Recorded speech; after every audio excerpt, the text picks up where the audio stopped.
Aku tidak tahu kapan rumah itu berhenti menjadi tempat pulang. Hingga suatu pagi aku melihat ibuku memulung sayur busuk di pasar. Dan saat itulah aku sadar, yang harus diusir bukan rasa takutku, melainkan suamiku. Sebelum mulai ceritanya, komen dulu kalian dari kota atau negara mana. Aku pengen tahu. Jangan lupa like, subscribe, dan aktifkan lonceng, supaya channel ini makin berkembang. Pagi itu rumah kami terlihat sama seperti biasanya. Terlalu sama. Bahkan, lampu ruang tamu masih menyala meski matahari sudah masuk lewat celah gorden. Meja makan rapi, piring-piring bersih tersusun seolah kami pasangan yang selalu tahu cara menjaga keteraturan. Dari luar, siapapun akan mengira rumah ini tenang, aman, dan terurus. Aku berdiri di dapur sambil menuang air panas ke dalam cangkir kopi Rangga. Takaran gula 2 sendok, seperti yang selalu ia mau. Tanganku bergerak otomatis. Tanpa pikir. Aku sudah hafal semua kebiasaan itu. Sama seperti aku hafal cara membaca ekspresi wajahnya sejak kami menikah. Rangga duduk di meja makan, menatap layar ponselnya. Ia tak menoleh ketika aku meletakkan cangkir di depannya. Gulanya jangan kebanyakan, katanya dingin, tanpa melihatku. Aku mengangguk kecil. Iya. Padahal takarannya sama persis seperti kemarin. Dan kemarin ia tidak komplain. Tapi aku tidak membalas. Aku hanya kembali ke dapur, menyiapkan sarapan seadanya. Nasi goreng sederhana, telur mata sapi. Tidak ada yang istimewa, tidak juga buruk. Sama seperti hubungan kami belakangan ini. Ketika aku duduk di seberangnya, Rangga baru mengangkat wajah. Matanya menyapu meja, lalu berhenti di piringku. Kamu pakai telur 2? Tanyanya. Aku mengangguk. Iya, 1 buatmu. 1 buat aku. Ia mendengus pelan. Mulai sekarang 1 saja. Kamu kan di rumah terus. Ngapain banyak makan? Kalimat itu diucapkan santai, nyaris seperti saran. Tapi ada sesuatu yang menusuk di dadaku. Aku menatap telur di piringku beberapa detik, lalu memindahkannya ke piring Rangga tanpa suara. Begitu lebih baik, katanya, lalu mulai makan. Aku ikut makan. Tapi rasa nasi goreng itu mendadak hambar. Bukan karena kurang bumbu, melainkan karena aku sedang menelan sesuatu yang jauh lebih pahit dari sekadar rasa. Setelah sarapan, Rangga berdiri dan merapikan kemejanya. Aku mengulurkan jas yang sudah kusetrika sejak malam.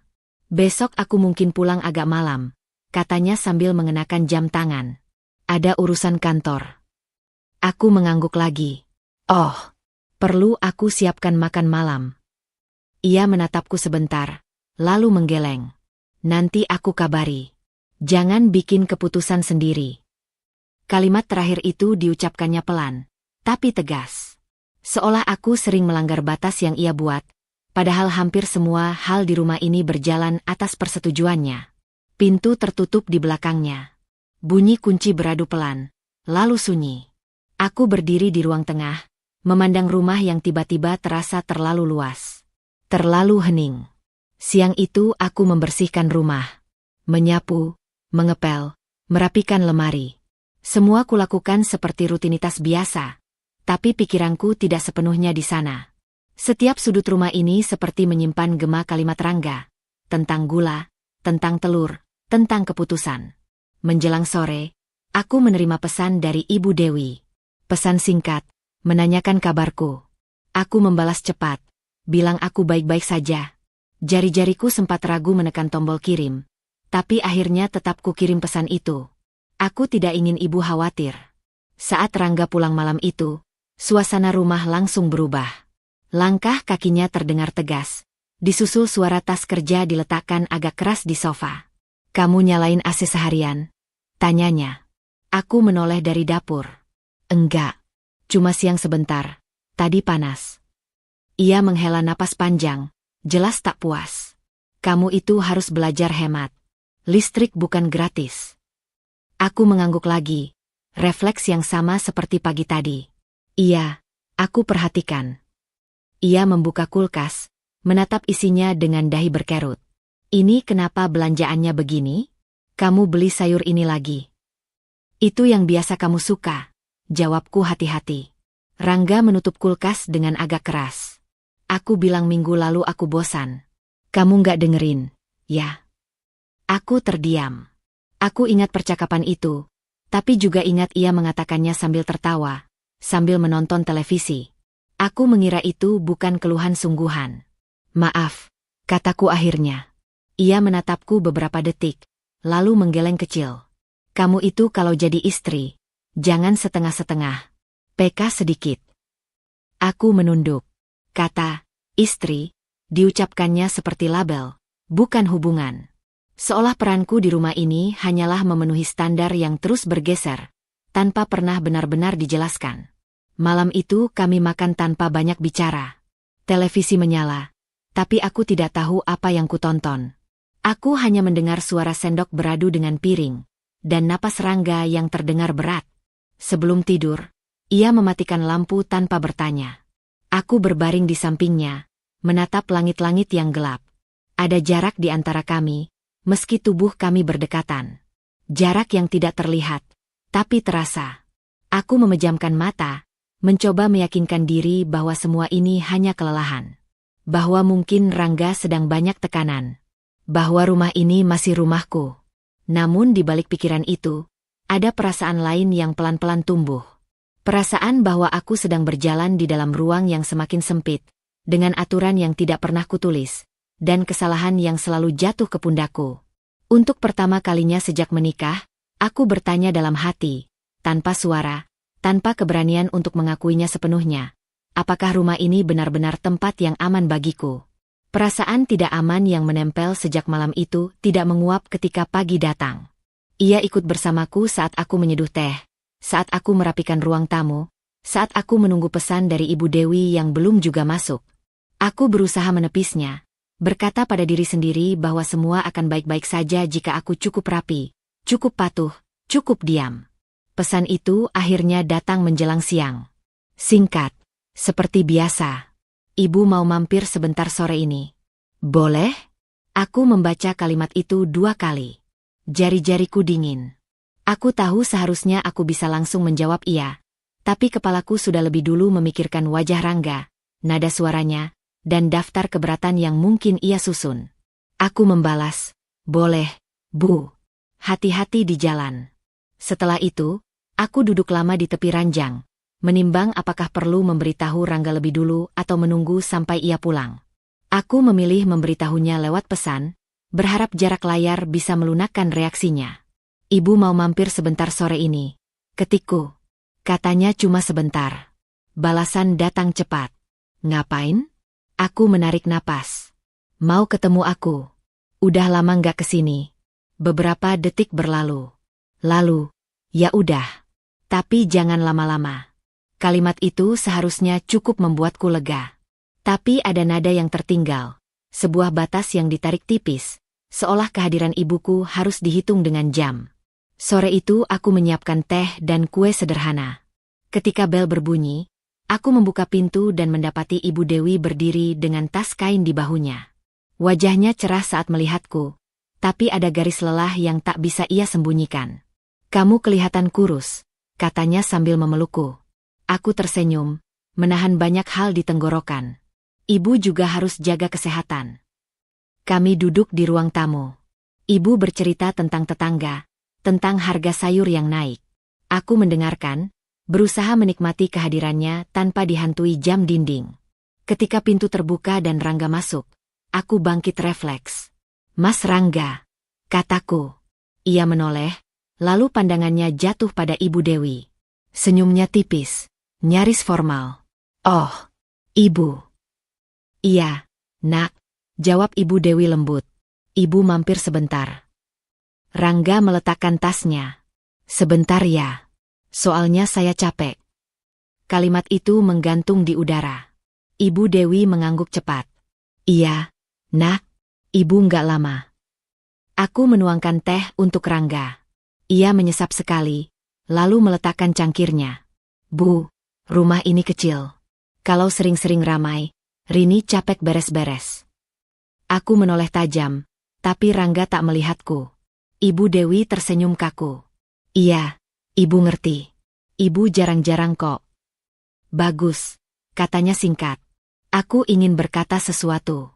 Apa saja. Tapi suaraku seperti tertahan di dada. Aku melihat tangan Ibu Dewi meremas tas kainnya. Ia membuka tas itu dan mengeluarkan bungkusan kecil. Ibu bawain sedikit gorengan.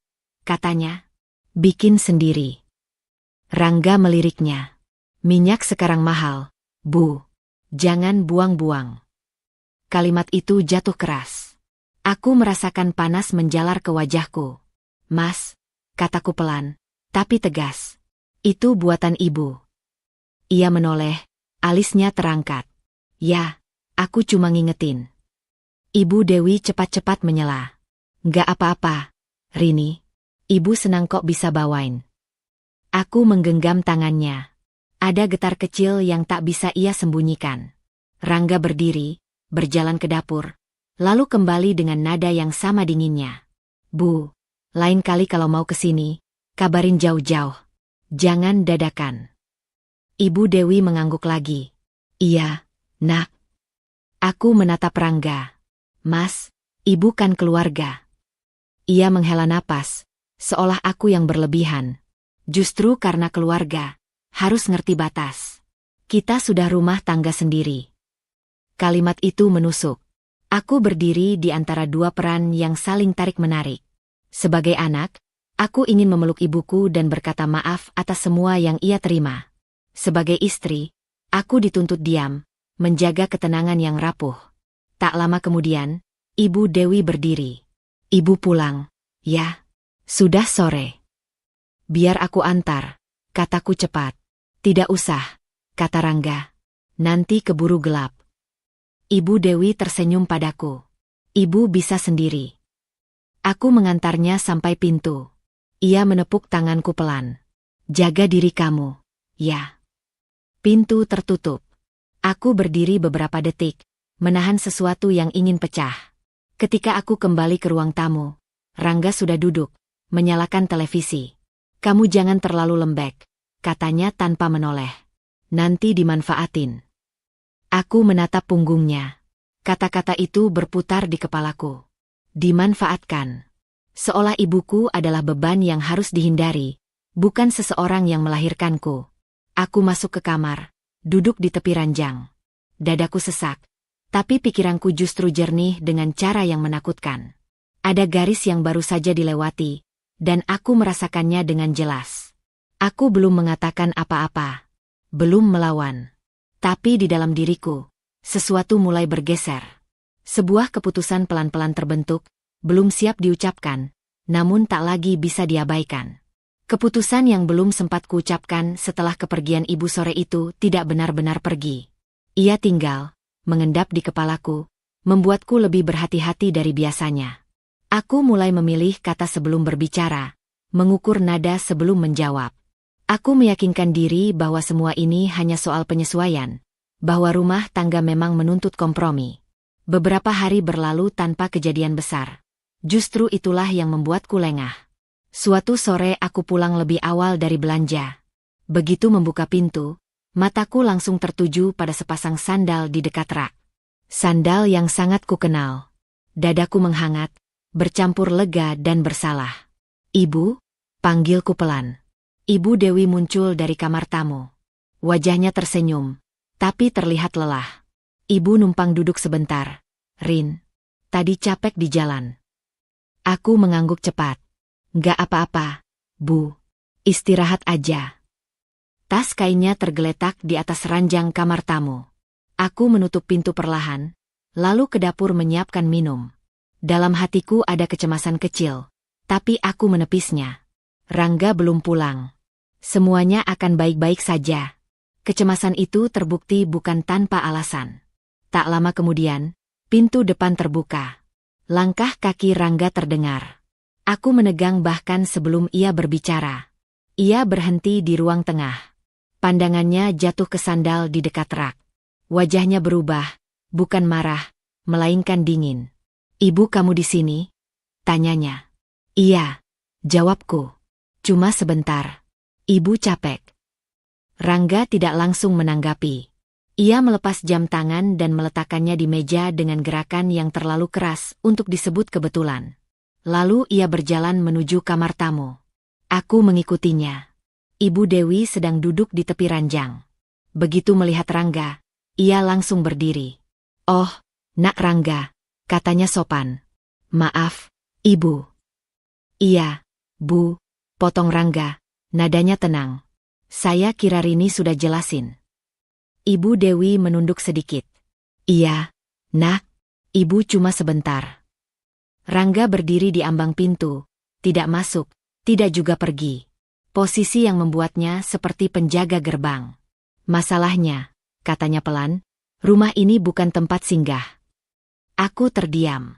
Kata-kata itu jatuh tanpa emosi. Justru karena itulah rasanya tajam.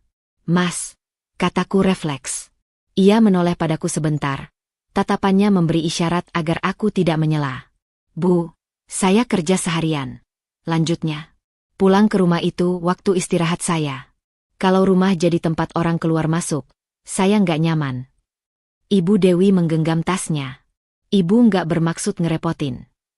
"Saya tahu," jawab Rangga cepat. "Makanya saya bicara baik-baik." Ia melirik tas kain di atas ranjang. "Barang-barang ini sebaiknya dibawa sekarang. Biar nggak jadi kebiasaan." Kata kebiasaan terdengar seperti peringatan. Aku menelan ludah. "Mas, Ibu nggak nginep," kataku. "Cuma duduk sebentar." Rangga menatapku lama. "Justru itu. Jangan dibiasakan." Tidak ada teriakan. Tidak ada kata pergi. Tapi ruangan itu seakan menyempit. Tidak ada ruang untuk bernegosiasi. Ibu Dewi tersenyum kecil. Senyum yang terlalu sering ia pakai saat ingin terlihat kuat. "Nggak apa-apa, Rin. Ibu pulang aja." Aku memegang lengannya.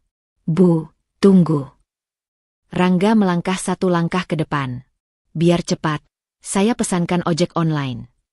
Kalimat itu terdengar seperti bantuan. Padahal itu adalah keputusan. Final. Rapi. Beberapa menit kemudian, aku berdiri di teras, menyaksikan Ibu Dewi menaiki motor ojek. Ia menoleh padaku, tersenyum tipis. "Jaga diri kamu," katanya. Aku mengangguk, tenggorokanku terasa kering. Motor itu melaju, meninggalkan debu tipis di jalan. Aku berdiri lebih lama dari yang seharusnya, seolah berharap ada sesuatu yang bisa menghentikan momen itu. Di dalam rumah, Rangga melepas napas panjang. "Begini lebih jelas," katanya. "Nggak ada yang tersinggung, nggak ada ribut." Aku menatap lantai. Kata jelas itu bergaung di kepalaku. Jelas baginya.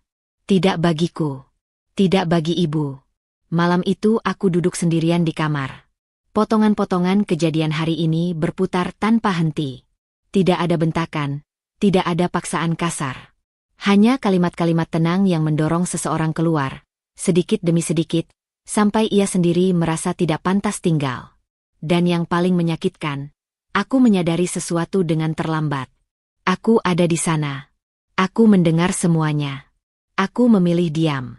Rasa bersalah itu tidak datang sebagai ledakan. Ia datang pelan, menetap di dada, berat dan dingin. Aku memejamkan mata, dan untuk pertama kalinya aku mengakui dalam hati bahwa ibuku tidak pergi dengan sendirinya. Ia didorong pergi. Dan aku membiarkannya terjadi. Aku tidak merencanakan pergi ke pasar pagi itu. Kakiku melangkah ke sana hanya karena dapur kosong dan kepalaku terlalu penuh untuk diam di rumah. Udara masih lembab, bau tanah bercampur sisa hujan semalam. Pasar sudah ramai, suara pedagang saling bersahutan, plastik kresek berdesir, timbangan berdenting. Semua terasa biasa, terlalu biasa, sampai langkahku berhenti. Di dekat lapak sayur paling ujung, seseorang membungkuk terlalu lama. Punggungnya kurus, gerakannya pelan, seperti sedang mencari sesuatu yang jatuh. Tangannya meraih sayur-sayur yang sudah terpisah dari ikatannya, daun-daun yang menguning, batang yang patah. Aku mengenali tas kain itu lebih dulu. Motifnya pudar, jahitannya pernah kuperbaiki sendiri. Dadaku seperti dipukul dari dalam. Aku melangkah lebih dekat, menahan napas. Rambut itu disanggul seadanya. Bahu itu yang dulu sering kupeluk. Ketika ia berdiri sedikit untuk memindahkan sayur ke dalam tas, wajahnya terlihat. Keriput di sekitar matanya semakin jelas. tapi sorotnya tetap lembut. Terlalu lembut untuk berada di tempat itu. Ibu? Suaraku pecah sebelum sempat kupikirkan. Ibu Dewi menoleh. Sekejap ia tampak terkejut, lalu tersenyum cepat, senyum yang ingin menenangkan. Rini. Aku berdiri kaku. Suara pasar mendadak menjauh, seolah ada dinding tipis yang memisahkan kami dari dunia. Mataku jatuh ke tangannya. Ke daun sawi yang layu. Ke tomat yang kulitnya sudah lembek. Ibu ngapain? Tanyaku, terlalu pelan. Ibu Dewi merapikan tas kainnya, menutupinya sedikit dengan tubuh. Ini, sisa-sisa. Masih bisa dimasak. Aku menggeleng, tidak percaya. Bu. Jangan khawatir, katanya cepat. Ibu baik-baik saja. Aku meraih tangannya. Dingin.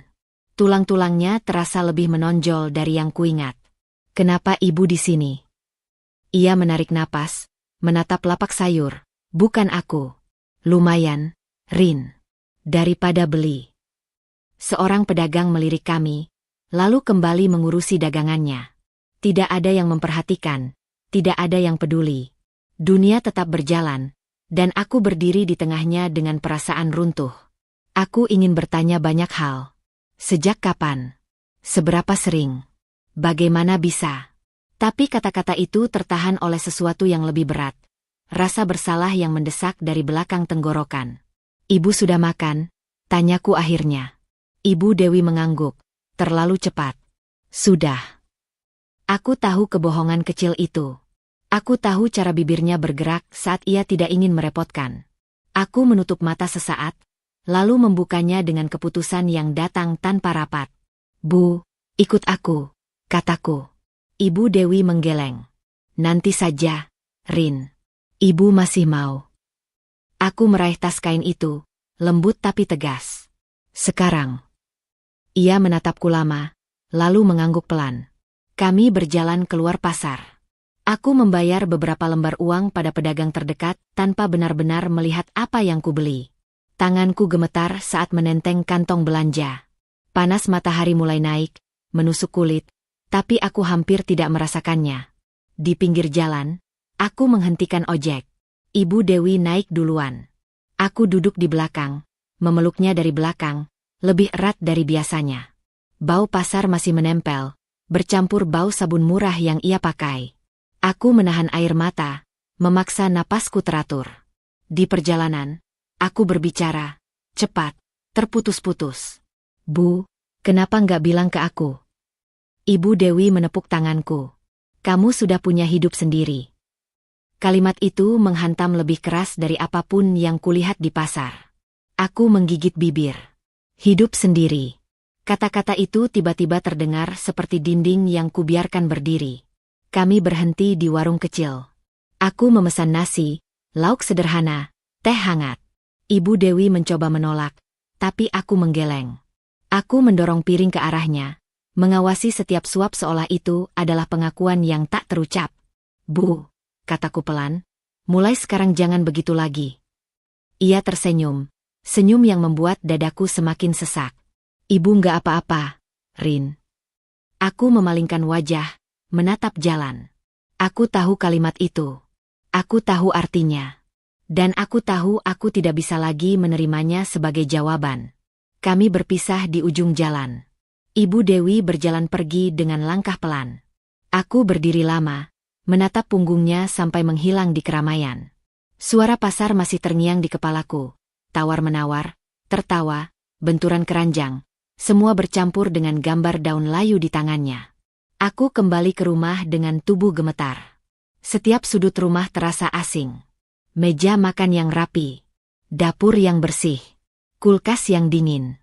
Semua kenyamanan itu mendadak terasa seperti tuduhan. Aku duduk di lantai, punggung bersandar pada lemari. Tanganku mengepal. Bukan marah. Bukan lagi hanya sedih. Ada sesuatu yang mengeras di dalam diriku, seperti logam yang akhirnya menemukan bentuknya. Di pasar itu, aku melihat akibat dari diamku.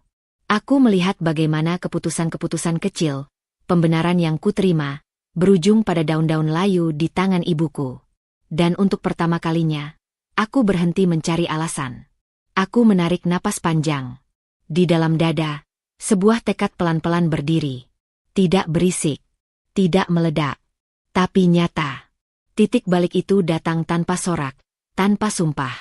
Aku tahu satu hal dengan jelas. Aku tidak bisa lagi menjadi penonton. Aku tidak langsung pulang setelah berpisah dengan Ibu Dewi siang itu. Kakiku membawaku berputar tanpa tujuan, menyusuri jalan-jalan yang biasanya kulewati tanpa benar-benar kulihat. Kepalaku terasa jernih dengan cara yang aneh, seolah sesuatu telah runtuh, dan puing-puingnya memberi ruang untuk berpikir. Saat akhirnya aku membuka pintu rumah, Rangga belum pulang. Keheningan menyambutku. Aku berdiri di ruang tengah, memandangi perabot yang tersusun rapi. Semuanya tampak tenang. Terlalu tenang. Aku menyadari bahwa selama ini aku selalu bereaksi, menyesuaikan, meredam, menenangkan, tanpa pernah mengambil kendali. Kesadaran itu tidak datang sebagai amarah, melainkan sebagai garis lurus yang tegas di pikiranku. Aku duduk di meja makan, mengeluarkan ponsel, lalu meletakkannya kembali. Tidak ada pesan yang ingin kukirim. Tidak ada percakapan yang ingin kumulai. Bukan sekarang. Malam itu, ketika Rangga pulang, aku menyambutnya seperti biasa. Aku menyiapkan makan malam, menanyakan harinya di kantor, mendengarkan ceritanya dengan anggukan-anggukan kecil. Ia tampak lega.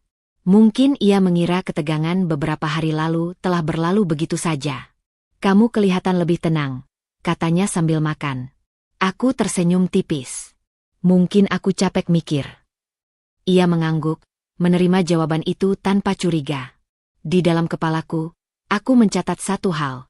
Ketenanganku membuatnya lengah. Sejak malam itu, aku mulai memperhatikan hal-hal kecil yang dulu kulewatkan. Aku tidak lagi sekadar menjalani hari.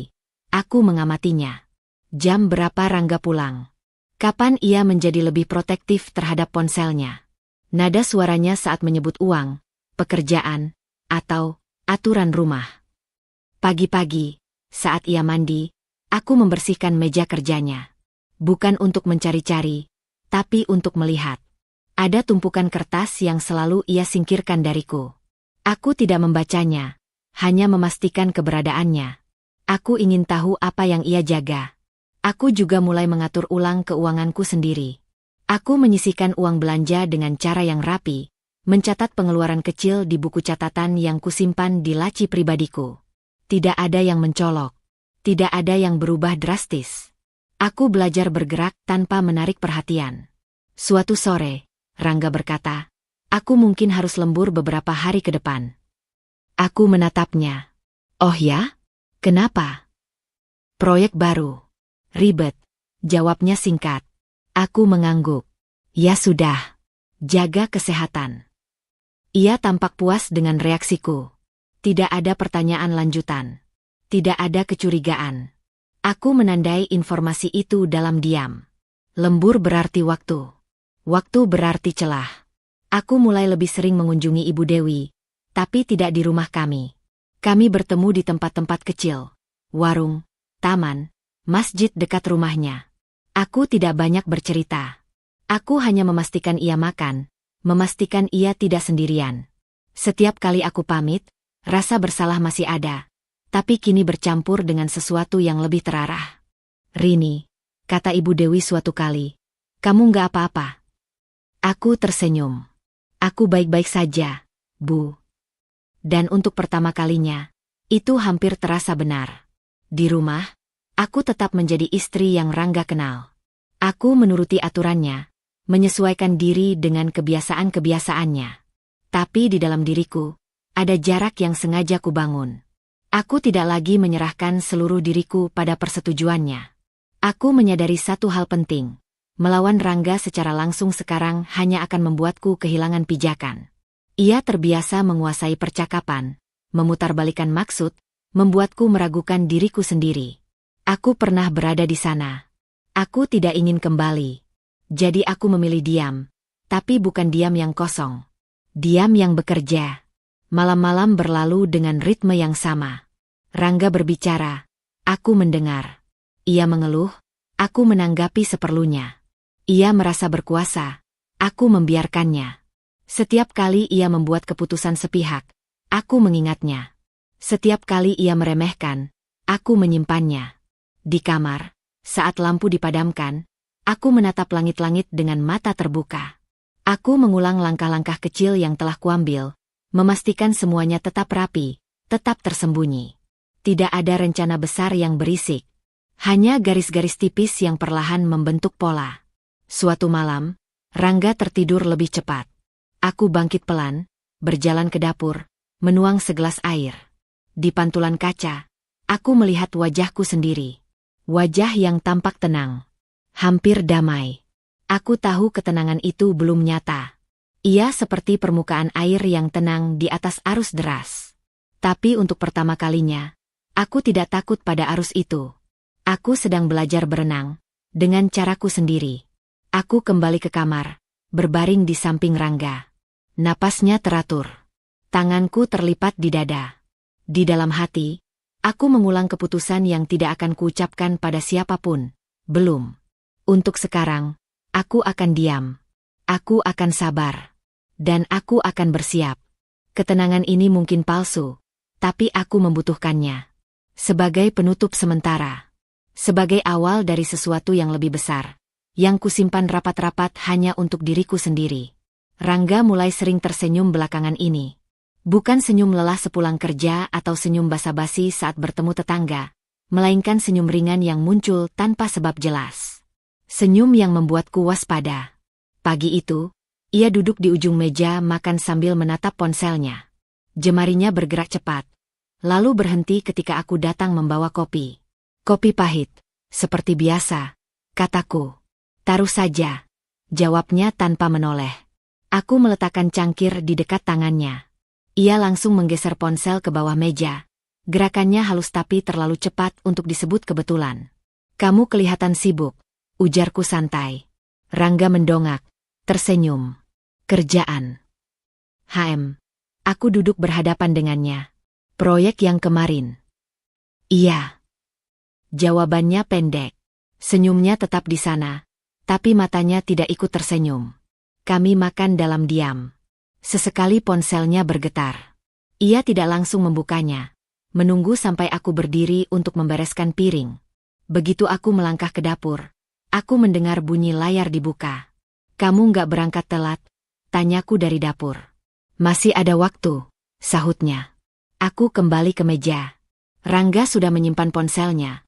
Tangannya terlipat rapi, ekspresinya netral. Terlalu rapi. Beberapa hari kemudian, kebiasaan itu terulang. Ponsel yang selalu menghadap ke bawah. Layar yang langsung dikunci saat aku mendekat. Panggilan yang diangkat sambil berjalan menjauh. Suatu malam, saat kami menonton televisi, ponselnya bergetar di sofa. Ia sedang di kamar mandi. Layar menyala, menampilkan notifikasi singkat, nama disamarkan. Hanya satu huruf awal. Aku tidak menyentuhnya. Aku hanya melihat jam di sudut layar. Hampir 11 malam. Rangga keluar, rambutnya masih basah. Ponsel kamu bunyi, kataku. Ia melirik sekilas, lalu mengambilnya. Iya. Kantor? Tanyaku, nadaku datar. Ia tertawa kecil. Kamu kenapa jadi kepo gitu? Aku mengangkat bahu. Cuma nanya. Ia tidak menjawab. Jemarinya cepat mengetik, lalu ia berdiri. Aku mau ke teras sebentar. Pintu geser ditutup perlahan. Dari dalam, aku bisa melihat siluet tubuhnya di balik kaca buram. Bahunya sedikit membungkuk, seperti orang yang sedang berhati-hati memilih kata. Aku menatap layar televisi tanpa benar-benar melihat. Suara dari luar terdengar terpotong-potong. Nada Rangga rendah, tidak seperti biasanya. Tidak ada tawa. Tidak ada keluhan soal pekerjaan. Ketika ia kembali, wajahnya kembali tenang. Senyum tipis itu muncul lagi. Dingin di luar, katanya. Aku mengangguk. Iya. Hari-hari berikutnya, aku mulai memperhatikan detail lain. Ia pulang lebih larut, tapi tidak pernah terlihat lelah. Bajunya rapi, sepatunya bersih. Tidak ada bau kantor yang menempel, hanya aroma sabun yang asing di hidungku. Kamu ganti sabun? Tanyaku suatu sore. Rangga menoleh cepat. Enggak. Kenapa? Baunya beda. Ia mengendus lengannya sendiri. Perasaan kamu saja. Mungkin. Tapi perasaanku jarang salah. Suatu malam, saat aku melipat baju di kamar, Rangga berdiri di ambang pintu, mengamatiku. Kamu akhir-akhir ini pendiam, katanya. Aku tidak berhenti melipat. Capek. Ia mendekat, duduk di ranjang. Ada yang kamu sembunyikan. Aku tersenyum kecil. Kamu duluan saja yang jawab. Ia tertawa. Kali ini lebih keras. Jawab apa? Hidup kita baik-baik saja. Aku mengangkat kepala, menatapnya. Senyumnya lebar. Terlalu percaya diri. Ada sesuatu di baliknya. Bukan rahasia besar. Belum. Tapi kebiasaan kecil yang disembunyikan terlalu rapat. Kalau memang baik-baik saja, kataku pelan, kenapa kamu jadi sering menghindar? Wajahnya berubah sekilas. Sangat cepat, tapi cukup untuk kutangkap. Lalu senyum itu kembali. Kamu terlalu banyak mikir, ujarnya sambil berdiri. Tidur saja. Lampu dimatikan. Ia membaringkan diri membelakangiku. Jarak di antara kami terasa lebih lebar dari biasanya. Aku menatap punggungnya dalam gelap. Tidak ada bukti. Tidak ada kejadian besar yang bisa kutunjuk. Hanya potongan-potongan kecil yang tidak lagi cocok disatukan. Dan justru karena itulah, kecurigaanku semakin tajam. Ada wajah lain di balik senyum Rangga. Aku belum tahu bentuknya, tapi aku mulai yakin. Aku tidak lagi melihatnya sendirian. Kecurigaanku tidak lagi berputar di kepalaku saja. Ia mulai mencari tempat untuk mendarat. Dan uang selalu meninggalkan jejak. Awalnya terjadi tanpa rencana. Aku sedang membereskan laci dapur, mencari buku catatan belanja yang sempat hilang. Rangga jarang menyentuh laci itu. Ia menganggap urusan dapur sebagai wilayahku sepenuhnya. Ketika tanganku menyentuh map coklat tipis yang terselip di belakang tumpukan plastik belanja, aku tahu itu bukan milikku. Isinya tidak banyak. Beberapa lembar kertas, dilipat rapi. Aku duduk di lantai, membuka satu persatu. Salinan transfer. Nominalnya tidak besar, tapi rutin. Tanggalnya berurutan. Hampir setiap 2 minggu. Rekening tujuan sama. Namanya tidak kukenal. Aku mendengar suara pintu depan dibuka. Jantungku berdegup lebih cepat. Aku melipat kembali kertas-kertas itu, memasukkannya ke map, lalu menyelipkannya ke dalam tas kerjaku yang tergantung di kursi makan.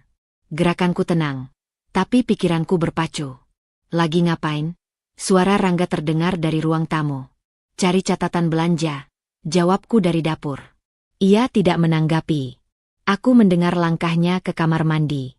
Malam itu, aku menunggu Rangga tertidur. Nafasnya teratur, satu tangan menjuntai ke sisi ranjang. Aku bangkit perlahan, mengambil tas, dan duduk di ruang tengah dengan lampu kecil menyala. Aku mengeluarkan kembali kertas-kertas itu. Aku tidak langsung menyimpulkan apapun. Aku hanya membaca. Mencocokkan tanggal dengan ingatanku. Beberapa transfer terjadi saat Rangga mengeluh soal keuangan. Saat ia memintaku menghemat belanja. Saat ia mengatakan kami tidak bisa membantu siapapun lagi. Aku membuka aplikasi bank di ponselku sendiri, melihat mutasi rekening bersama. Ada celah. Jumlah kecil yang disisihkan, cukup kecil untuk luput dari perhatian, tapi cukup konsisten untuk disengaja. Keesokan harinya, aku berpura-pura kelelahan. Aku mau cek ulang pengeluaran bulan ini, kataku saat sarapan. Kayaknya ada yang gak beres. Rangga mengangkat alis. Kenapa? Belanja kok rasanya cepat habis. Ia mendengus. Kamu saja yang kurang rapi ngatur. Aku mengangguk. Mungkin. Ia kembali ke ponselnya. Aku menatap cangkirku, menyimpan kalimat itu. Ia selalu menyalahkanku. Dan itu memudahkanku. Siang hari, aku mengunjungi bank dengan alasan memperbarui data. Aku tidak bertanya macam-macam. Aku hanya meminta cetakan mutasi beberapa bulan terakhir. Petugas menyerahkannya tanpa banyak tanya. Semua sah. Semua resmi. Di bangku tunggu, aku menyusun lembaran itu. Ada pola yang tidak bisa lagi kuabaikan. Uang bergerak ke arah yang sama, dari sumber yang sama. Tidak ada penjelasan tertulis. Tidak ada keterangan keperluan. Malamnya, Rangga pulang lebih larut dari biasa. Proyek? Tanyaku. Ia melepas sepatu. Iya. Aku habis dari bank hari ini, kataku sambil menuangkan air. Ia menoleh cepat. Ngapain? Update data. Sekalian cek mutasi. Ada jeda. Sangat singkat. Lalu ia tersenyum. Oh. Aku menyerahkan gelas padanya. Aku lihat ada beberapa pengeluaran kecil yang aku nggak ingat. Ia minum, lalu mengangkat bahu. Paling biaya admin atau autodebit. Ke rekening yang sama terus, tanyaku, nadaku tetap datar. Rangga menatapku lebih lama kali ini. Kamu curiga? Aku tersenyum tipis. Aku bertanya. Ia menghela napas. Jangan dibesar-besarkan. Aku yang urus keuangan besar. Aku mengangguk. Iya, aku cuma mau rapi. Ia tidak melanjutkan percakapan. Tapi sejak malam itu, ia mulai lebih sering mengunci laptopnya. Lebih jarang meninggalkan dokumen di tempat terbuka. Terlambat. Aku tidak mencoba membongkar lebih jauh. Aku tahu batas. Aku tahu kapan harus berhenti agar tidak menimbulkan kecurigaan berlebih. Aku memotret semua salinan transfer itu, menyimpannya di folder tersembunyi dengan nama yang tidak mencolok. Aku mencadangkannya ke email pribadiku, lalu menghapus jejak di ponsel. Beberapa hari kemudian, aku mengembalikan map coklat itu ke tempat semula. Tidak ada yang berubah dari luar. Rangga tetap bersikap biasa. Senyumnya masih sama. Tapi aku tidak lagi menatapnya dengan mata yang sama. Uang tidak pernah berbohong. Ia mungkin berputar, disamarkan, dipindahkan, tapi selalu meninggalkan bekas. Dan kini, bekas itu ada di tanganku. Bukan kebenaran utuh. Belum. Tapi cukup untuk menjadi awal. Malam itu, saat aku mematikan lampu dan berbaring di samping Rangga, ada sesuatu yang terasa berbeda. Beban di dadaku tidak berkurang. Tapi kini punya bentuk. Bukti pertama telah diamankan. Aku belajar tersenyum tanpa melibatkan perasaan. Itu bagian tersulit dari peran yang kupilih. Setiap pagi aku bangun lebih dulu, menyiapkan sarapan, menanyakan hal-hal kecil yang dulu terasa tulus. Sekarang semuanya terukur. Kopi? Tanyaku sambil mengangkat teko. Rangga mengangguk. Kamu baik hari ini. Aku tersenyum. Bukannya setiap hari. Ia tertawa kecil. Tawa yang sama sekali tidak menyentuh matanya. Tapi ia tidak menyadarinya. Ia terlalu sibuk menikmati kenyamanan. Aku mulai lebih sering meminta pendapatnya, bahkan untuk hal-hal sepele. Warna gorden. Menu makan malam. Waktu berkunjung keluar rumah. Kamu saja yang putuskan, katanya suatu kali. Aku menggeleng. Aku pengin dengar kamu. Ia menegakkan punggung. Wajahnya sedikit berbinar. Aku tahu bagian itu dari dirinya. Ia ingin merasa dibutuhkan, ingin diyakini sebagai pusat keputusan. Aku memberinya itu, sedikit demi sedikit. Di balik itu, aku mengatur ulang diriku. Aku berhenti mengajukan pertanyaan langsung. Aku membiarkan informasi datang sendiri, melalui celah-celah kecil yang ia buka tanpa sadar. Suatu malam, saat kami makan, ia berkata, aku mungkin harus keluar kota akhir minggu. Aku mengangkat kepala. Sendiri. Tim kecil. Ia menyendok nasi. Cepat kok. Aku tidak bertanya lebih jauh. Aku hanya berkata, jangan lupa jaket. Ia menatapku, sejenak seperti mencari sesuatu di wajahku. Lalu ia kembali makan. Keheninganku membuatnya nyaman. Tekanan itu justru ada di dalam diriku. Setiap kata yang kutahan, setiap reaksi yang kuatur, menumpuk seperti udara di dada. Tapi aku tidak boleh bocor. Tidak sekarang. Aku juga mulai lebih sering berada di rumah. Bukan karena takut, tapi karena rumah adalah panggung terbaik untuk memainkan peran ini. Aku tahu rutinitasnya. Aku tahu sudut-sudut yang ia anggap aman. Suatu sore, ia pulang lebih cepat. Aku sedang di ruang kerja kecil, menyalin catatan ke buku pribadiku. Aku menutupnya cepat-cepat saat mendengar langkahnya. Kamu lagi apa? Tanyanya. Bikin daftar belanja. Jawabku, menunjukkan halaman kosong. Ia berdiri di belakangku, Cukup dekat hingga aku bisa mencium aromanya. Aku menahan napas. Sekarang kamu rajin, katanya. Aku belajar dari kamu, balasku. Ia tersenyum puas, lalu pergi ke kamar. Aku duduk terpaku beberapa detik, memastikan langkahnya menjauh. Malam-malam kami diisi dialog ringan. Aku tertawa di bagian yang tepat. Aku mengeluh tentang hal-hal kecil agar ia merasa superior. Kamu terlalu sensitif, katanya suatu kali. Mungkin, jawabku lembut. Makanya aku butuh kamu. Kata-kata itu seperti kunci. Ia membuka diri lebih banyak, tanpa benar-benar menyadarinya. Ia mulai bercerita soal tekanan di kantor, soal orang-orang yang tidak tahu diri, soal bagaimana dunia sering tidak adil padanya. Aku mendengarkan. Aku mencatat nada suaranya, pilihan katanya. Setiap keluhan adalah petunjuk tentang cara ia melihat orang lain, sebagai alat atau beban. Di dalam diriku, ada rasa muak yang harus kutelan. Setiap kali aku menyentuh lengannya atau menyandarkan kepala di bahunya, aku merasa seperti mengkhianati diriku sendiri. Tapi aku tahu ini sementara. Aku tidak boleh gegabah. Suatu malam, saat kami berbaring, ia berkata, "Aku senang kamu gak ribut lagi soal ibumu." Dadaku menegang. Aku mengatur napas sebelum menjawab. "Aku percaya kamu," kataku pelan. Ia menghela napas lega. Tangannya meraih tanganku. "Akhirnya kamu ngerti." Aku menatap langit-langit. Kalimat itu berputar di kepalaku. Ia mengira pengertianku adalah penyerahan. Ia tidak tahu bahwa kepercayaanku adalah topeng.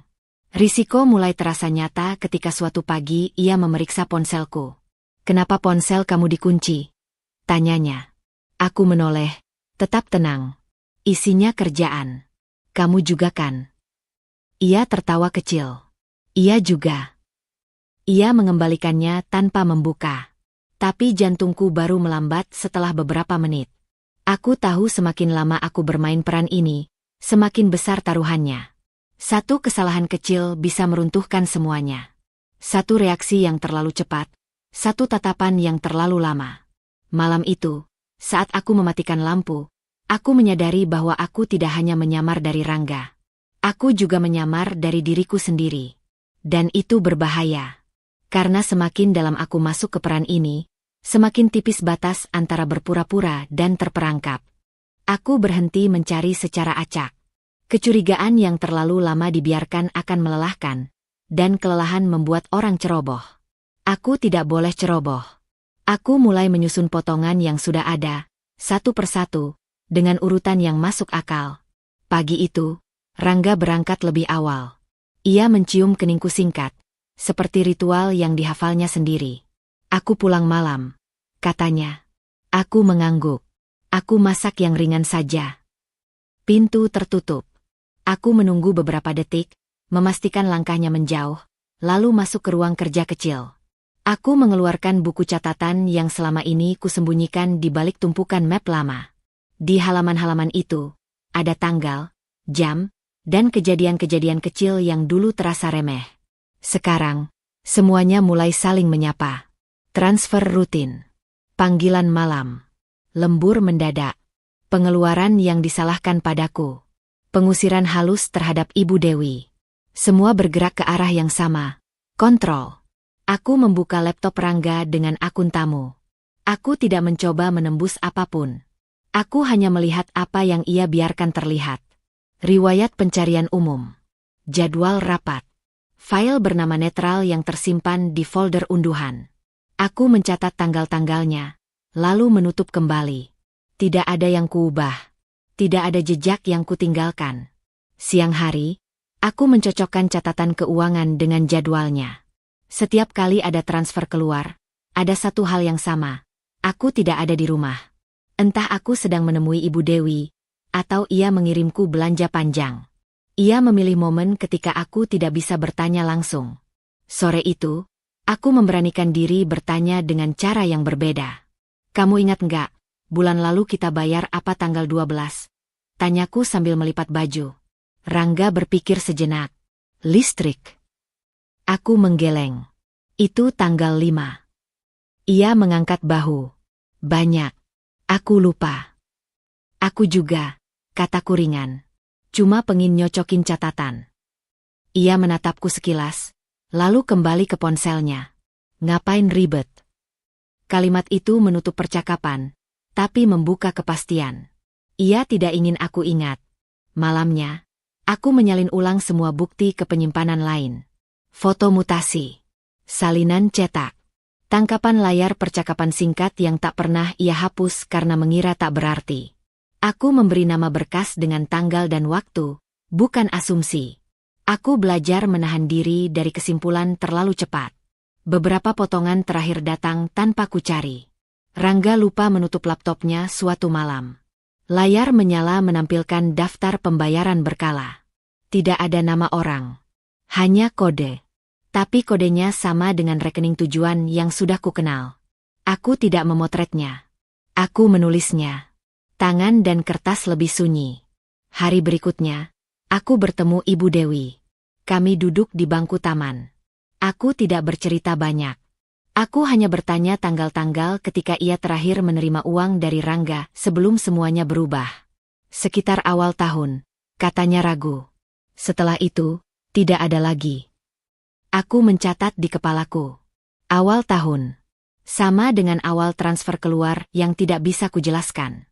Aku pulang dengan langkah lebih ringan. Bukan karena senang, tapi karena kerangka itu akhirnya berdiri. Ini bukan peristiwa terpisah. Ini rangkaian sebab dan akibat yang rapi, terlalu rapi untuk kebetulan. Di rumah, Rangga sedang menelepon di teras.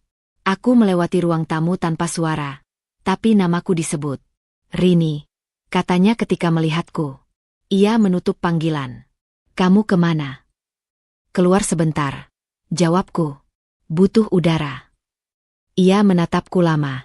Kamu aneh akhir-akhir ini. Aku menatap balik. Kamu juga.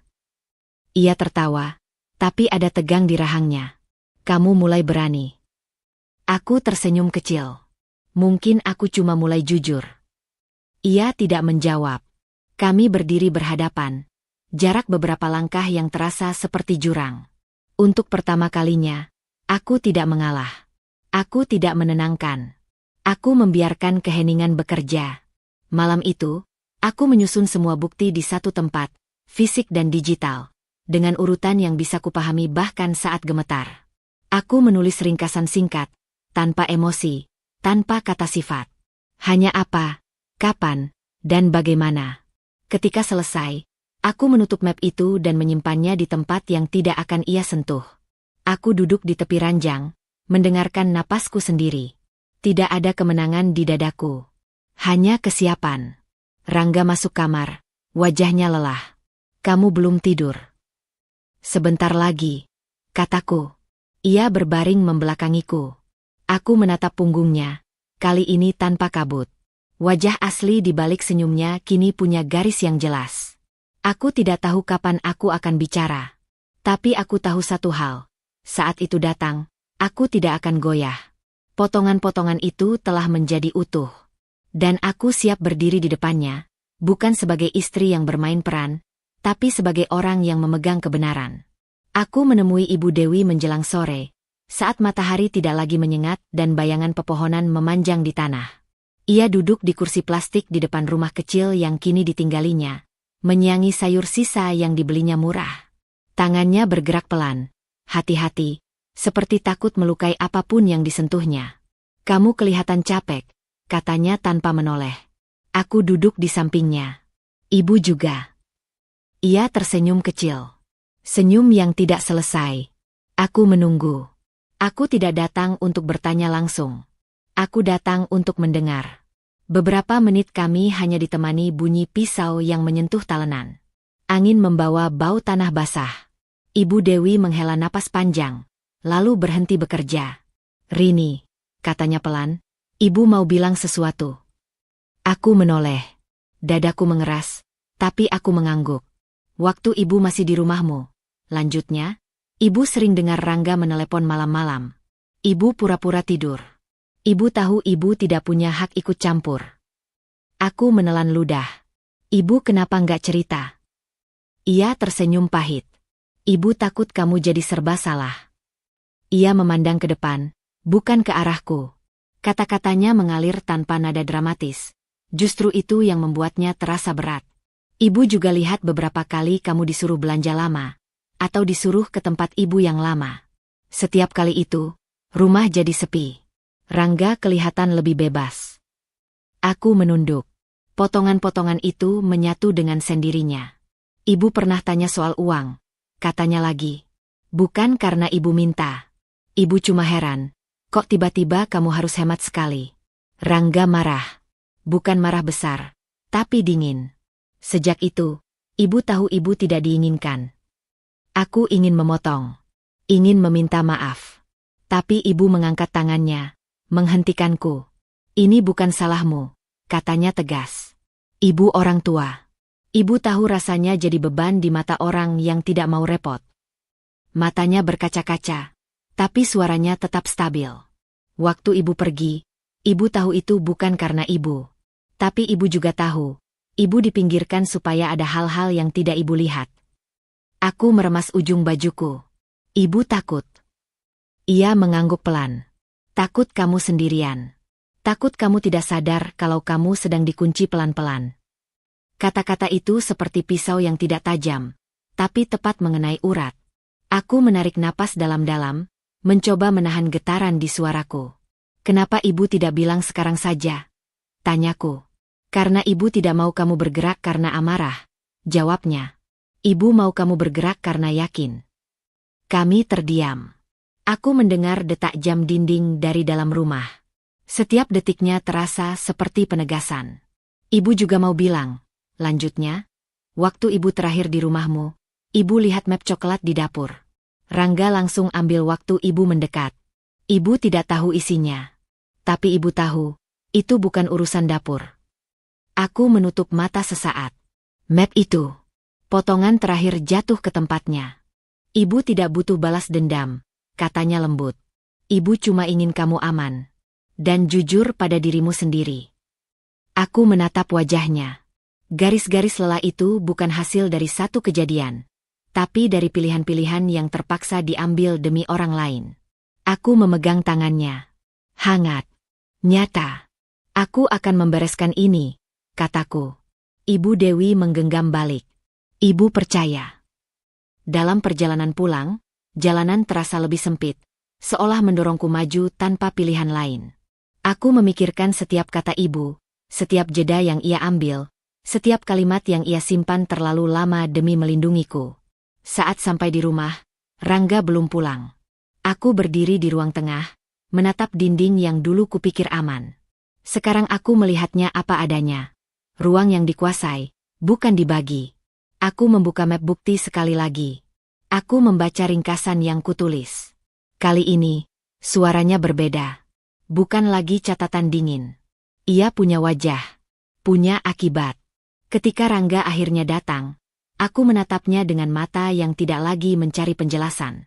Ia tersenyum, senyum yang sama seperti biasa. Tapi aku tahu sekarang apa yang ada di baliknya. Capek? Tanyanya. Tidak, jawabku jujur. Ia berhenti sejenak, seperti merasakan perubahan yang tidak bisa ia namai. Aku melangkah ke kamar, menutup pintu pelan. Di balik daun pintu itu, ada tekad yang mengeras, tenang, dan tidak bisa ditawar. Suara ibu masih terngiang di kepalaku. Bukan sebagai luka, tapi sebagai kompas. Dan aku siap mengikuti arahnya. Pagi itu, Rangga lupa membawa jam tangannya. Ia baru menyadarinya di depan pintu. Jam aku mana? Tanyanya. Di laci. Seperti biasa. Jawabku tanpa menoleh. Ia kembali ke kamar. Lalu keluar lagi dengan dahi berkerut. Kok enggak ada? Aku masuk, membuka laci, dan menyerahkannya. Ini. Ia menerimanya dengan ekspresi jengkel yang tidak ia sembunyikan. Kamu pindahin. Tidak, kataku. Kamu taruh sendiri tadi malam. Ia tidak membalas. Tapi sejak itu, aku tahu, ia mulai meragukan ingatannya sendiri. Di meja makan, ia lebih banyak diam. Ponselnya sering ia cek, lalu ia letakkan lagi. Jemarinya mengetuk meja, cepat dan tidak sabar. Kamu kenapa? Tanyaku. Biasa, jawabnya. Kerjaan. Aku mengangguk. Aku tidak menenangkan. Aku tidak memancing. Aku membiarkan kekosongan itu bekerja. Hari berikutnya, ia pulang lebih awal dari biasanya. Jaketnya masih tergantung di bahu saat ia masuk. "Kamu ke bank kemarin?" tanyanya tiba-tiba. Aku menoleh perlahan. "Iya, aku sudah bilang." "Ngapain lagi?" "Ngurus mutasi lama." Ia berdiri di tengah ruang tamu, seperti lupa harus duduk atau bicara apa. "Kamu nyari apa, Rin?" Aku menatapnya. Datar. Aku merapikan. Ia tertawa kecil, tapi tawanya terdengar patah. "Kamu nggak pernah peduli soal itu." "Aku belajar," jawabku singkat. Perhatiannya mulai terpecah. Ia sering salah menyebut tanggal, lupa janji kecil, salah menaruh barang. Hal-hal sepele yang biasanya ia kendalikan dengan sempurna kini muncul bertubi-tubi. Suatu malam, ia menerima telepon di depan mataku. Ia tidak lagi ke teras. Nada suaranya ditekan, terlalu sopan. Iya, saya mengerti," katanya. "Tunggu saya." Telepon ditutup. Ia menatap layar terlalu lama sebelum menyimpannya. "Masalah?" tanyaku. "Bukan urusan kamu," katanya cepat. Aku mengangguk. "Baik." Jawabanku yang singkat membuatnya gelisah.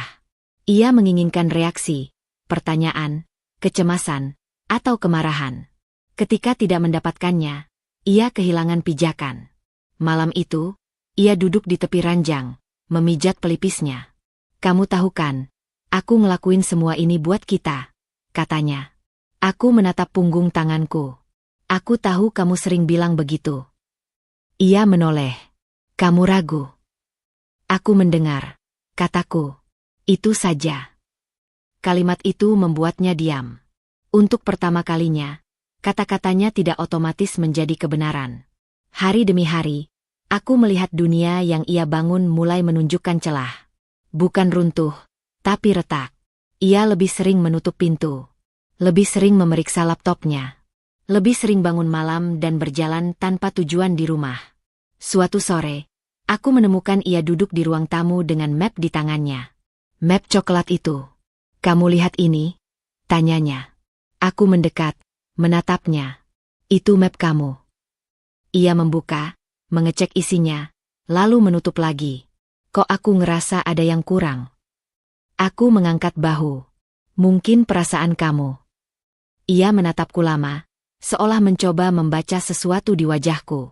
Aku membalas tatapannya tanpa gentar. Tanpa topeng. Malamnya, saat lampu dipadamkan, aku mendengar napasnya tidak beraturan. Ia berguling, lalu bangun dan duduk. "Kamu tidur?" tanyanya.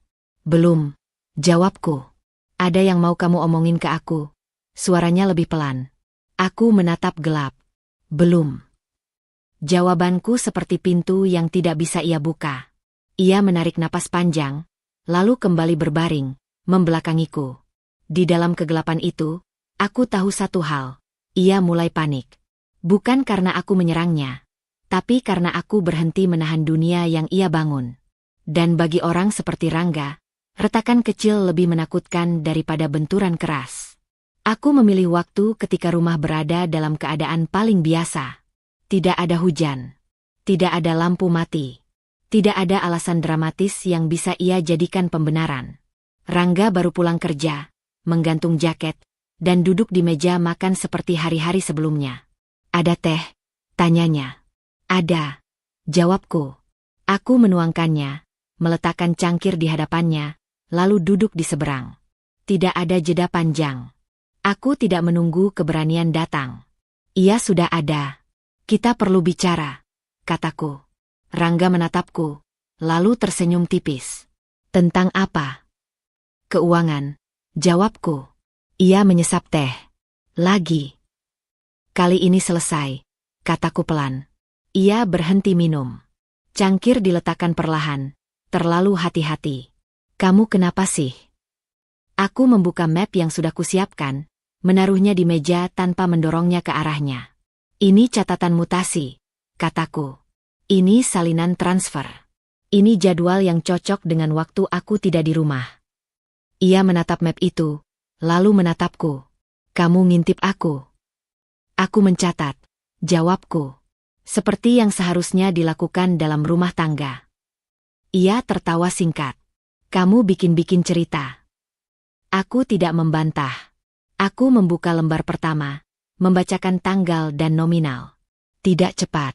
Tidak menekan. Tanggal 12. Tanggal 26. Rekening tujuan sama. Tidak ada keterangan. Ia menggeleng. Itu urusan kantor. Rekening pribadi, kataku. Bukan atas nama perusahaan. Ia terdiam. Senyumnya tidak kembali. Kamu nggak ngerti, katanya akhirnya. Aku terpaksa. Terpaksa apa? Tanyaku. Ia menghela napas, mengusap wajahnya. Kalau aku nggak lakuin itu, kita bisa rugi besar. Kita. Aku mengulang. Atau kamu. Ia menatapku tajam. Kamu mulai kurang ajar. Aku tetap tenang.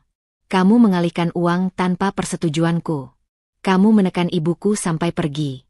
Kamu mengatur rumah supaya aku tidak melihat apa yang kamu lakukan. Ia berdiri mendadak. Kursi berderit. Jangan bawa ibumu, katanya dingin. Justru karena ibuku, jawabku, suaraku tidak naik. Karena dia, aku berhenti takut. Ia tertawa keras. Kamu mau apa? Laporkan aku.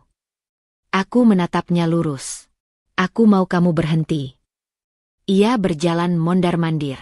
Kamu pikir kamu punya posisi?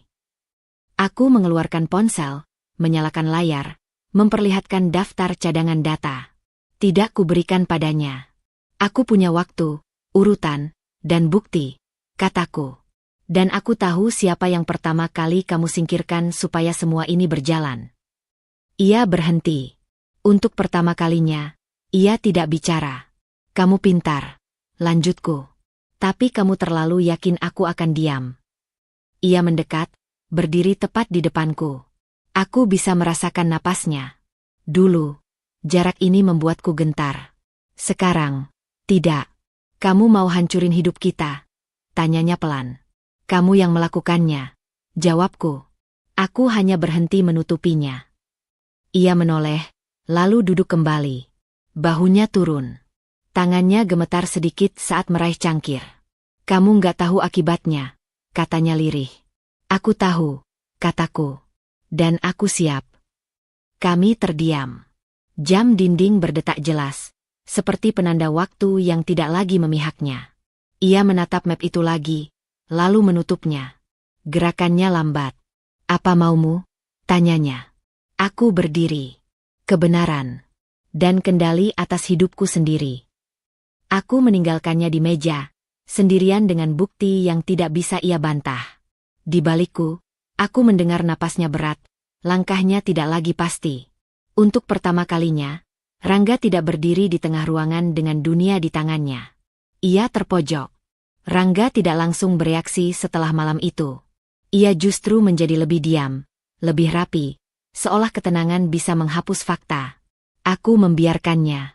Aku tahu orang seperti dia selalu percaya ada satu langkah terakhir yang bisa menyelamatkan segalanya. Pagi-pagi, ia berpakaian lebih formal dari biasanya. Kemeja disetrika sempurna, sepatu mengilap. Aku ada urusan penting, katanya sambil mengenakan jam tangan. Aku mengangguk. Hati-hati. Ia berhenti di depan pintu, menoleh sejenak. Kita nanti bicara lagi. Aku tidak menjawab. Aku tahu percakapan itu tidak lagi milik kami berdua. Hari itu bergerak cepat. Aku tidak mengikutinya. Aku hanya menjalankan urutan yang sudah kupersiapkan dengan tenang. Dokumen yang kususun rapi tidak lagi kusimpan. Aku menyerahkannya ke tempat yang tepat, tanpa drama, tanpa emosi berlebihan. Semua dicatat. Semua diterima. Sore hari, ponselku bergetar. Nama Rangga muncul. Aku tidak langsung mengangkat. Aku menunggu sampai getarannya berhenti. Beberapa menit kemudian, pesan masuk. Kamu sudah keterlaluan. Aku membacanya, lalu mengunci layar. Ia pulang menjelang malam. Tidak membawa kemarahan seperti biasanya, melainkan sesuatu yang lebih rapuh. Jaketnya terlepas begitu saja dari pundaknya, jatuh ke lantai tanpa ia pedulikan. "Apa yang kamu lakukan?" tanyanya. Aku berdiri di ruang tengah. "Yang seharusnya." "Kamu tahu apa akibatnya?" Suaranya serak. "Aku tahu akibat kebohongan," jawabku. Ia tertawa pendek, putus asa. "Mereka nanya semuanya. Dari awal." Aku tidak bertanya siapa mereka. "Tidak perlu. Uang itu bukan cuma soal rumah tangga," katanya lagi. "Aku bisa kehilangan segalanya." Aku menatapnya. "Kamu sudah kehilanganku lebih dulu." Ia mendekat, tapi langkahnya ragu. "Kalau kamu tarik itu semua, masih bisa diperbaiki." Aku menggeleng. Tidak ada yang bisa ditarik dari kebenaran. Ia memejamkan mata, mengusap wajahnya. "Aku melakukan itu supaya kita aman." "Kamu melakukannya supaya kamu berkuasa," kataku. "Dan kamu mengusir ibuku supaya tidak ada yang melihat." Ia membuka mata, menatapku dengan amarah yang tidak lagi punya arah. "Dia cuma beban." Kalimat itu jatuh tanpa saringan. Dan di sanalah, sisa pembelaannya runtuh. Aku melangkah mundur. "Kamu sudah selesai bicara." Hari-hari berikutnya bergerak tanpa sensasi. Justru itulah yang membuatnya terasa nyata. Rangga jarang di rumah. Ketika datang, ia hanya mengambil barang-barangnya. Dokumen, pakaian, laptop. Tidak ada percakapan panjang. Suatu pagi, ia duduk di sofa, memegang ponsel dengan tangan gemetar. "Mereka membekukan rekening," katanya datar. "Aku sedang merapikan tas.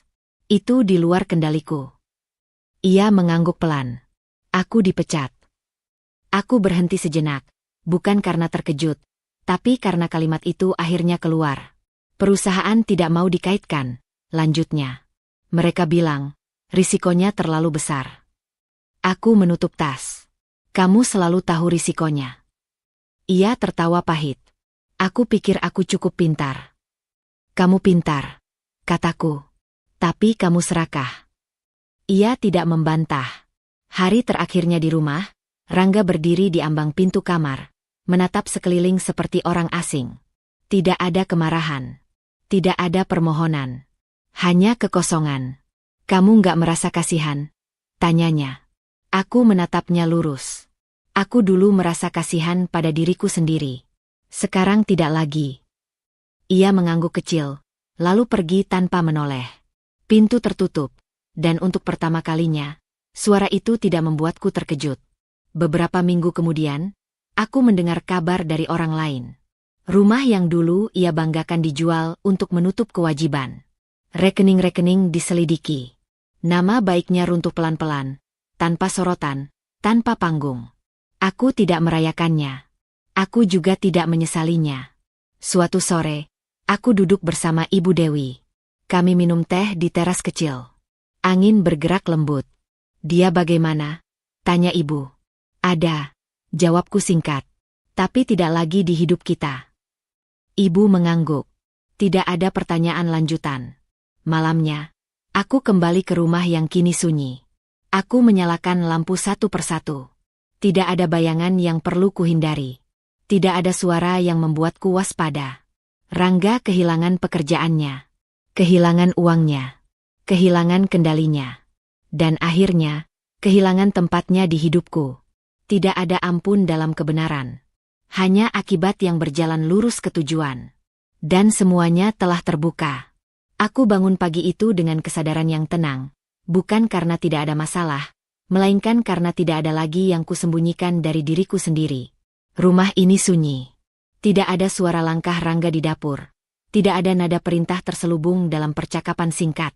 Sunyi yang dulu terasa menakutkan kini justru terasa jujur. Aku menyeduh teh dan duduk di meja makan. Map coklat berisi dokumen sudah tersusun rapi di samping cangkir. Aku membukanya satu persatu, memastikan semuanya lengkap. Kepemilikan rumah, pemisahan rekening, catatan yang selama ini kusembunyikan bukan karena takut, tapi karena menunggu waktu yang tepat. Waktu itu adalah hari ini. Ponselku bergetar. Pesan dari Rangga. "Aku mau datang. Kita harus bicara." Aku membalas singkat. "Datang jam 10. Ambil barangmu. Setelah itu selesai. Tidak ada kata tambahan. Tidak ada penjelasan. Aku tidak lagi merasa perlu membungkus keputusan dengan kalimat yang melunakkan. Jam 10 tepat, bel berbunyi. Aku membuka pintu tanpa ragu. Rangga berdiri di sana dengan jaket yang jarang ia pakai, seolah ingin terlihat seperti orang yang berbeda. Matanya menyapu rumah, mencari sesuatu yang bisa ia klaim sebagai pijakan. Aku cuma sebentar, katanya. Aku melangkah ke samping, memberi jalan. Barangmu sudah aku kumpulkan. Ia masuk, berhenti di tengah ruang tamu. Tas besar tergeletak dekat pintu, berisi pakaian dan beberapa benda pribadi. Ia menatapnya lama, lalu menatapku. Ini rumah kita, ucapnya, setengah bertanya, setengah menuntut. Aku menutup pintu dan menguncinya dari dalam. Bunyi kunci itu jelas, tidak dramatis, tapi cukup untuk mengubah arah percakapan. Ini rumah yang atas namaku, kataku tenang. Dan hari ini aku menentukan siapa yang tinggal di dalamnya. Rangga tertawa pendek. Kamu berubah. Aku mengangguk. Iya. Karena aku berhenti menyangkal. Ia melangkah mendekat.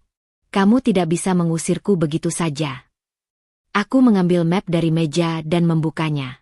Tidak untuk ditunjukkan, tapi sebagai pengingat bagi diriku sendiri bahwa aku berdiri di atas fakta, bukan emosi. Kamu membuat rumah ini tidak aman, kataku. Bukan hanya untukku, tapi untuk ibuku. Wajahnya menegang. Jangan bawa-bawa ibumu.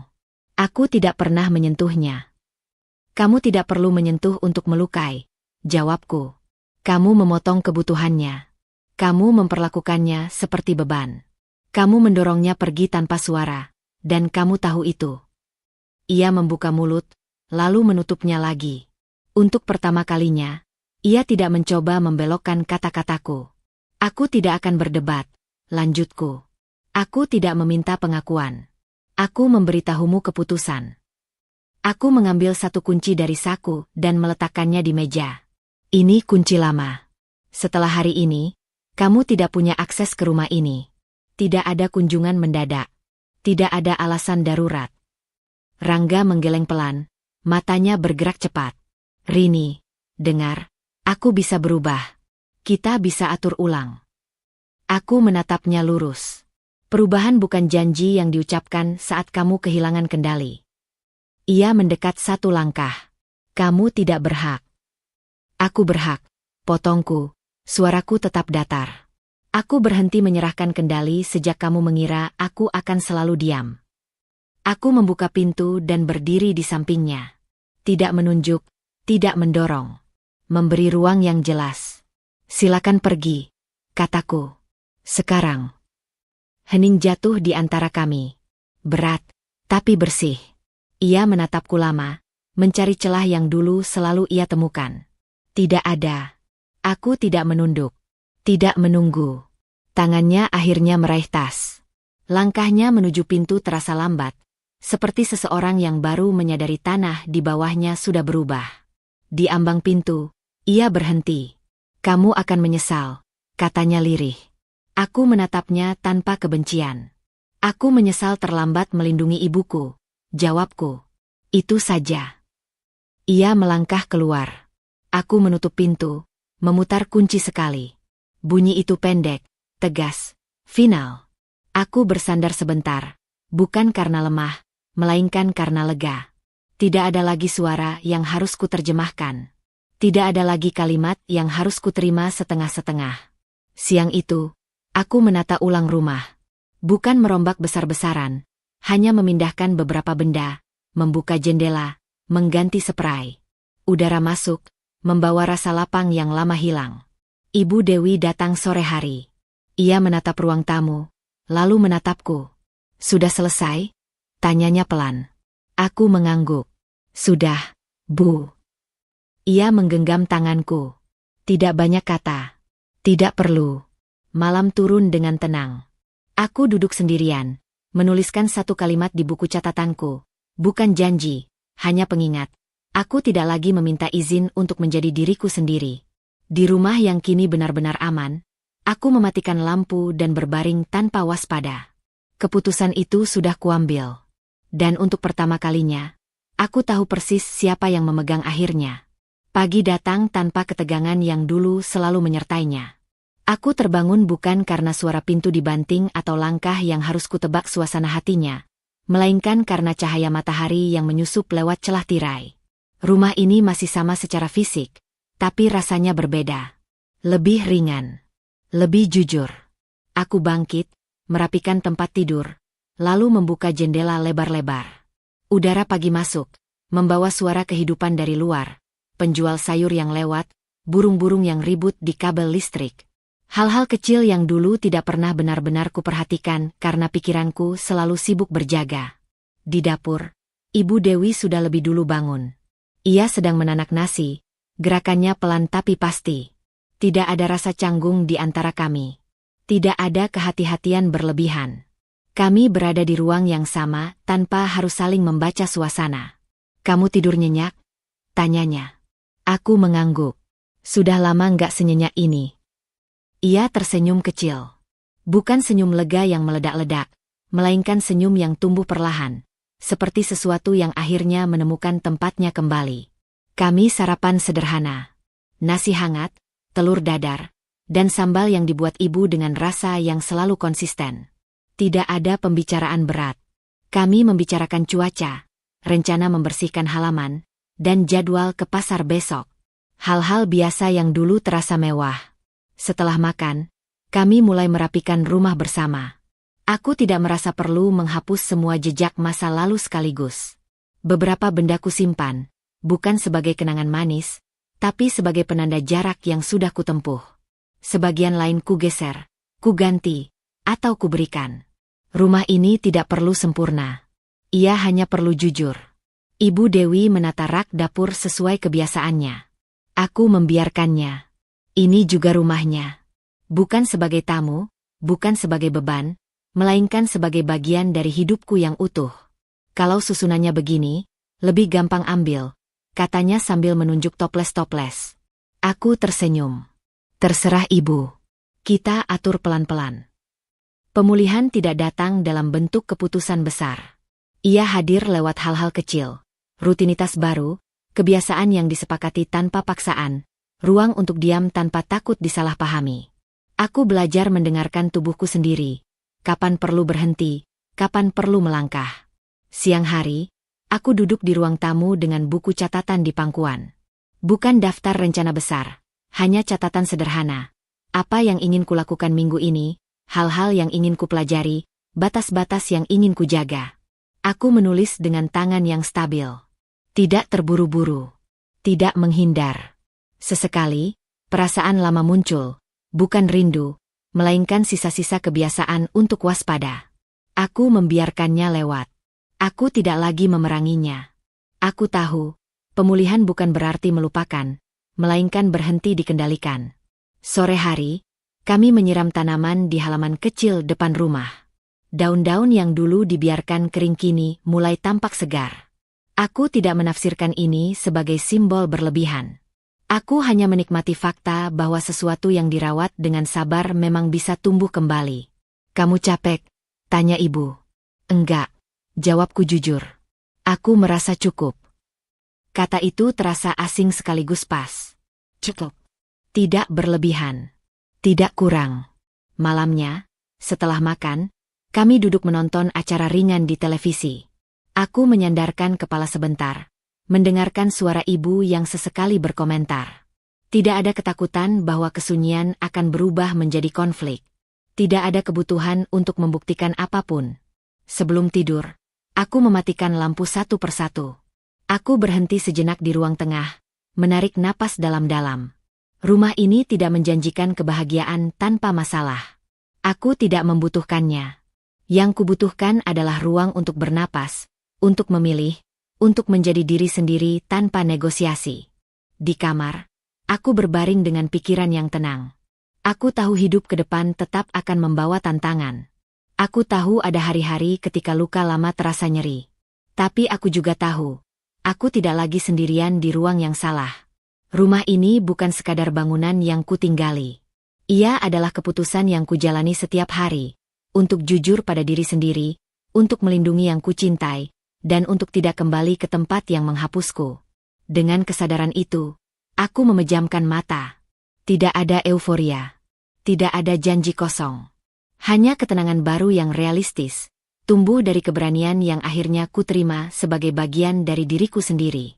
Jika ada satu hal yang bisa dipetik dari kisah ini, itu adalah bahwa ketenangan bukan hadiah dari orang lain, melainkan hasil dari keberanian kita sendiri.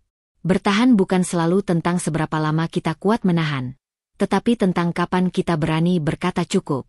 Jangan abaikan tanda-tanda ketika sebuah hubungan, keluarga, pernikahan, atau apapun, mulai menggerus harga diri dan rasa amanmu. Kamu berhak hidup di ruang yang tidak membuatmu mengecil setiap hari. Melindungi diri sendiri dan orang yang kamu cintai bukan tindakan egois. Itu adalah bentuk tanggung jawab yang paling dewasa. Terima kasih sudah menemani kisah ini sampai akhir. Semoga cerita ini memberi ruang untuk berpikir, kekuatan untuk mengambil sikap, dan harapan bahwa selalu ada jalan untuk membangun kembali hidup dengan cara yang lebih jujur dan bermartabat.